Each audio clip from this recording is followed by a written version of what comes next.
शपथ लेते हैं, वचन देते हैं, संकल्प करते हैं हिंदुस्तान को हिंदू राष्ट्र बनाने के लिए, बनाए रखने के लिए, आगे बढ़ाने के लिए हम सब प्रतिबद्ध है। इसके लिए आवश्यकता पड़ी तो हम बलिदान देंगे।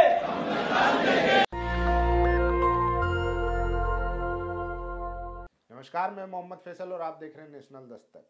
लगातार जिस तरीके की खबरें आ रही है, जिस तरीके से मुसलमानों की इबादत गाहों पर हमले हो रहे हैं, अभी भी वो सिलसिला थमने का नाम नहीं ले रहा है। जी हाँ, ये खबर देखिए, राजस्थान के पाली, चाहे कांग्रेस हो, आम आदमी पार्टी हो या बीजेपी हो या और तमाम दीगर पार्टियां हो, जब मुसलमानों की बात आती है तो सबका रवैया एक जैसा होता है।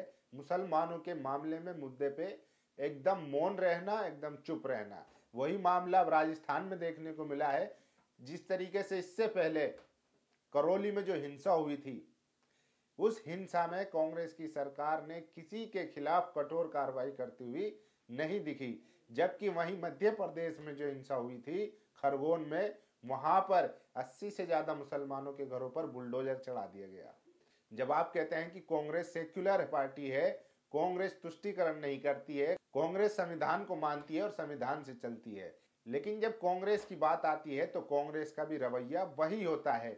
राहुल गांधी और प्रियंका गांधी बीजेपी राज्यों में जाकर इतना हो हल्ला काटते हैं, इतना एक्टिविज्म दिखाते हैं, लेकिन जब इनके राज्यों की बात आती है तो ये मौन हो जाते हैं। ये देख लीजिए, ये खबर है, जाकिर अली ने ट्वीट करके जानकारी दी है। राजस्थान के सोजत सिटी पाली की मस्जिद पर ईद से 2 दिन पहले भगवा झंडा लगा दिया गया। गहलोत सरकार को साफ मालूम है कि ये ईद पर माहौल खराब करने की कोशिश है। उसके बावजूद भी सरकार असामाजिक तत्वों पर सख्त कार्रवाई करने से बच रही है। अशोक गहलोत इन पर एनएसए यूएपी की कार्रवाई क्यों नहीं करते? देखिए, जाकिर अली लिखते हैं, राजस्थान के पाली की ईदगाह में मीनार पर भगवा झंडा लगा दिया गया, पर अशोक गहलोत समझ रहे हैं कि तैयार हो रहा ये माहौल आगामी विधानसभा चुनाव में सरकार बनाने के लिए भागीदारी निभाएगा। अशोक साहब, आप खुद समझिए, ये आपके खिलाफ माहौल बनाया जा रहा है, उसके बाद भी कार्रवाई नहीं की जा रही है। तो जिस तरीके से ये देखिए तस्वीरें, किस तरीके से ईदगाह की मीनार पर चढ़कर भगवा झंडा लहरा दिया गया है और उसके बाद भी जो प्रशासन है वो कार्रवाई करने को तैयार नहीं है। खुली छूट है, चाहे बीजेपी शासित राज्य हो या कांग्रेस शासित राज्य हो, इन लोगों पर कोई नकेल कसने वाला नहीं है। ये देखिए, वसीम अकरम त्यागी लिखते हैं, ईद से पहले ये वीडियो राजस्थान के सोजत सिटी पाली से आई है, जहां मस्जिद पर भगवा झंडा लगा दिया गया है। अशोक गहलोत दंगाइयों पर अंकुश नहीं लगा पा रहे। जो दंगाई पूरे देश को अराजकता की आग में जलाना चाहते हैं, उन पर यूएपीए लगाना चाहिए। ये देखिए, तो इस तरीके से लगातार जो माहौल है वो खराब ही होता जा रहा है, और इसमें चाहे बीजेपी हो, कांग्रेस हो या आम आदमी पार्टी हो या और दूसरी सरकारें हो, कहीं कठोर कार्रवाई होती दिख नहीं रही है, जो संविधान के दायरे में रहकर कार्रवाई करे। लेकिन अगर मुसलमान है तो उसके ऊपर सख्त से सख्त कार्रवाई हो जाती है। देखिए, इससे बड़ी खबर है, हरियाणा के अंबाला में हिंदू राष्ट्र की शपथ लेते बीजेपी के अंबाला शहर विधायक असीम गोयल, साथ में शपथ दिलाते सुरेश चौहान के। ये देखिए, एक विधायक जो संविधान की शपथ मानकर विधानसभा में जाते हैं और ये शपथ लेते हैं, मैं संविधान को सर्वोपरि मानकर पूरी श्रद्धा और पूरी ईमानदारी के साथ अपना काम करूंगा, वही विधायक अब हिंदू राष्ट्र बनाने की शपथ ले रहा है। देखिए, लेकिन इस पर भी कोई बोलने को तैयार नहीं है। शाहनवाज अंसारी लिखते हैं, कांग्रेस शासित राजस्थान के जिला पाली के ईदगाह की मीनार में चढ़कर हिंदूवादी आतंकियों ने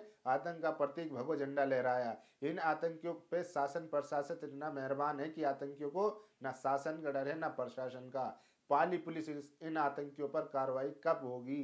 ये देखिए, और ये जो वीडियो है जिसमें सुरेश चौहान के भारत को हिंदू राष्ट्र बनाने की शपथ दिला रहे हैं, वो खूब वायरल है। और इससे पहले जब इनका एक प्रोग्राम दिल्ली में हुआ था, तो दिल्ली में भी दिल्ली पुलिस ने कोर्ट में ये कहा कि उस वीडियो में या उस प्रोग्राम में ऐसी कोई भी चीज नहीं हुई जो हेट स्पीच के दायरे में आती है या भड़काऊ भाषण के दायरे में आती है। ये दिल्ली पुलिस ने कोर्ट में अपनी रिपोर्ट सबमिट की थी, आप अंदाजा लगा सकते हैं।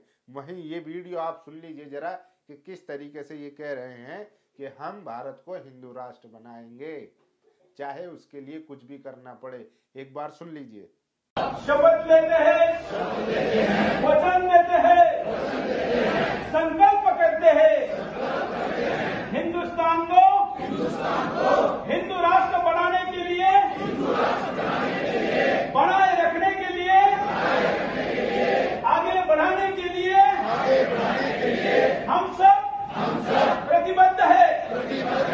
इसके लिए आवश्यकता पड़ी तो हम बलिदान देंगे। तो सुना आपने किस तरीके से ये लगातार जो है भारत को हिंदू राष्ट्र बनाने की बात कर रहे हैं। वहीं दूसरी तरफ अगर पंजाब में खालिस्तान के नारे लगते हैं तो ये लोग चिढ़ जाते हैं, वहीं दूसरी तरफ ये लोग हिंदू राष्ट्र बनाने की बात करते हैं। असल में ये देश संविधान से चलेगा, न हिंदू राष्ट्र बनेगा, न खालिस्तान बनेगा, न इस्लामिक स्टेट बनेगा। ये संविधान से चलेगा जो तमाम जाति और धर्म को लेकर साथ चलता है। लेकिन इन जैसे जो चिंटू है, जो नफरती, वो लगातार ये कोशिश करते रहते हैं कि किसी भी तरीके से माहौल खराब हो, और इन पर अगर अब भी यूएपीए या एनएसए नहीं लगता है तो फिर आप समझ लीजिए कि सब मिली भगत है। अब आते हैं यूपी पर। यूपी में सबसे बड़ा बदलाव देखने को मिल रहा है। इस बार देखिए, हिंदू रक्षा सेना के आह्वान पर विभिन्न संगठनों के राष्ट्रीय अध्यक्ष एवं प्रतिनिधि विशेष रूप से आमंत्रित है हिंदू समागम। देखिए, ये प्रबोधन दास है जो महामंडलेश्वर हैं, इन्होंने एक प्रोग्राम रखा था 3 मई का, जिसमें शस्त्र बांटने की बात कही गई थी। तो उस पर जब अलीशान जाफरी और तमाम सोशल मीडिया एक्टिविस्टों ने उसको यूपी पुलिस को टैग किया, तब यूपी पुलिस ने जो उन पर कार्रवाई करते हुए उन्होंने कहा है कि इस तरीके की कोई भी प्रोग्राम की इजाजत नहीं ली गई है और इस तरीके का कोई भी प्रोग्राम की अनुमति यूपी पुलिस ने नहीं दी गई है। और इस पोस्टर में माननीय योगी जी का जो फोटो इस्तेमाल किया गया है वो भी बिना अनुमति के इस्तेमाल किया गया है। तो इसलिए इस संबंध में जो भी इसके आयोजक हैं उनके खिलाफ कार्रवाई की जा रही है। तो ये बदलाव देखने को मिल रहा है। इसी पर विनोद कापरी लिखते हैं, अपनी दूसरी पारी में योगी आदित्यनाथ बिल्कुल बदले हुए नजर आ रहे हैं। फिलहाल कुछ भी कहना जल्दबाजी होगा, लेकिन अब तक जो दिख रहा है वो देश के लिए जरूरी है। तो जिस तरीके से चाहे लाउड स्पीकर उतरवाने का मामला हो या अब जो ये कार्रवाई पुलिस करती दिख रही है इस तरीके का मामला हो, तो लोग बात कर रहे हैं कि कहीं ना कहीं इस बार योगी सरकार में बदलाव नजर आ रहा है और सबको साथ लेकर चलने की कोशिश कर रहे हैं। देखिए, ये एसएसपी हैं नोएडा के, इनकी जरा बाइट सुन लीजिए कि ये उस पर क्या कह रहे हैं, एक बार सुन लीजिए। आज दिनांक 1/5/2022 सोशल मीडिया के माध्यम से एक धार्मिक आयोजन थाना बादलपुर के दुरियाई में कराए जाने के संबंध में पोस्टर प्रसारित किया जा रहा है। इस पोस्टर में माननीय मुख्यमंत्री जी के फोटो का प्रयोग किया गया है, जिसकी अनुमति किसी भी स्तर से नहीं ली गई है। इसके साथ ही इस कार्यक्रम के संयोजक व फार्म के मालिक के द्वारा स्थानीय स्तर से कोई भी अनुमति नहीं ली गई है। इस संबंध में थाना बादलपुर पर इस कार्यक्रम के संयोजक प्रवीण चौधरी व इस फार्म के मालिक राजकुमार चौधरी के विरुद्ध सुसंगत धाराओं में अभियोग पंजीकृत कर आवश्यक विधिक कार्रवाई की जा रही है। तो सुना आपने इस बार किस तरीके से यूपी में बदलाव नजर आ रहा है। लोग जो है कह रहे हैं कि इस बार योगी सरकार में तमाम ऐसी चीजें हो रही हैं जो असंभव थी, चाहे लाउड स्पीकर का उतरना हो सहमति से या असहमति से, या प्रशासन के जरिए जो समझा बुझाकर जिस तरीके से लगातार ये कोशिश की जा रही थी कि हनुमान चालीसा और अजान को लेकर जो बहस चल रही थी उस पर बड़ी कार्रवाई करते हुए हजारों माइक जो है लाउड स्पीकर योगी सरकार ने उतरवाए है। यूपी में कई जगह से ऐसी खबरें आई है कि जो लोग हैं आपसी सहमति से उन लोगों ने कई जगह लाउड स्पीकर उतारे हैं।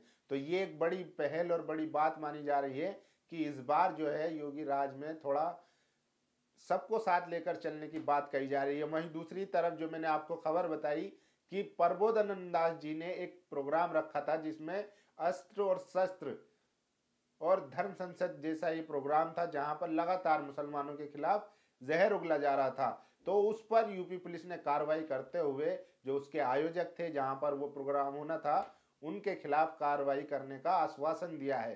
तो ये इस तरीके से देखने को मिल रहा है। हम उम्मीद करते हैं कि यूपी पुलिस और योगी सरकार इस तरीके के जितने भी जो नफरती बयानबाजी दे रहे हैं, जो लगातार माहौल खराब करने की कोशिश कर रहे हैं, चाहे सो यति नरसिंहानंद हो या उनके जितने भी चेले हों, या यूपी में जिन्होंने एक महिलाओं को कहा था कि हम उनका बलात्कार करेंगे, चाहे वो महाराज जी हो, तो इस तरीके के जितने भी जो नफरती बयानबाजी देते हैं उनके खिलाफ कार्रवाई अगर योगी सरकार करती है तो हम मान के चलेंगे, हाँ वाकई में कानून का राज जो है योगी नाफिज करने में कामयाब हुए हैं। बाकी कहने के लिए तो कोई भी कुछ भी कह सकता है, असल होता है कि उसका जो अमल है, एक्शन जो है, वो किस तरीके का है और किस तरफ है, यही देखने वाली बात होगी। तो ये सारी बड़ी खबरें थी कि किस तरीके से राजस्थान में ईदगाह पर वहां पर भगवा झंडा लहरा दिया है।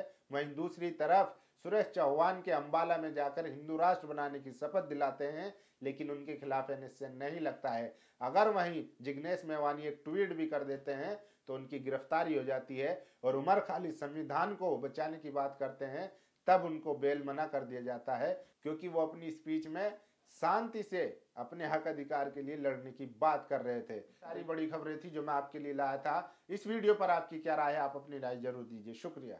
नेशनल दस्तक की आपसे गुजारिश है कि अगर इसको बचाना चाहते हैं तो नेशनल दस्तक को सब्सक्राइब करने के लिए रेड कलर के सब्सक्राइब बटन को दबाएं, फिर बेल आइकन की घंटी दबाएं। नेशनल दस्तक को बचाने के लिए बहुत जरूरी है कि हर खबर को शेयर करें, लाइक करें, कमेंट जरूर करें।